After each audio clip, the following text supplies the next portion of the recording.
Kuyaso often stays up all night. When there's enough light, he heads into the bush. He's been living in the shadows and tracking elephants in this region of northern Kenya for as long as he can remember. Often he'd spend a month following a single elephant in order to do one thing: kill it for its ivory. Whenever we saw an elephant in the bush, we would stalk it and then shoot it. After 10 years of hunting, Kuyaso's prey has now changed. Along with these Samburu warriors, he's now out to catch the poachers themselves. Untrained and unpaid, they patrol for 2 hours in the early morning and say they have already caught several poachers. Once they've proved themselves, they hope to get jobs with the local wildlife conservancies. I cannot cope with the poacher's life anymore, because it always ends in death. In fact, 40 poachers were shot dead in Kenya last year. Wildlife conservancies in this region have teamed up to form a rapid response unit, a heavily armed force. They camp out in a different area each night and patrol by foot and 4x4 across the terrain. Well trained, they know where to look for poachers.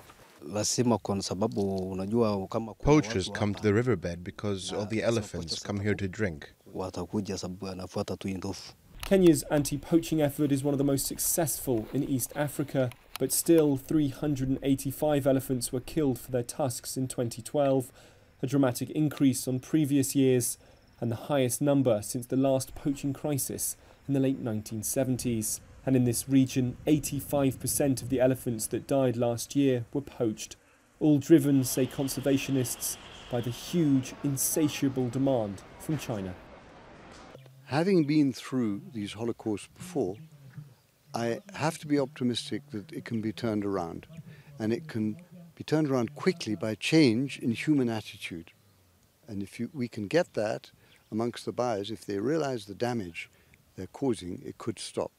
If the buying stops, the killing can too. There is still a small legal trade in ivory, but it's badly policed, so it provides a cover for traders to offload illegal tusks. Conservationists fear that if the current trend continues, elephants could be extinct in Africa within a decade. They want all trade of ivory stopped, but with high levels of poverty and gun ownership in this region, the rewards for killing an elephant remain a huge temptation for the people here.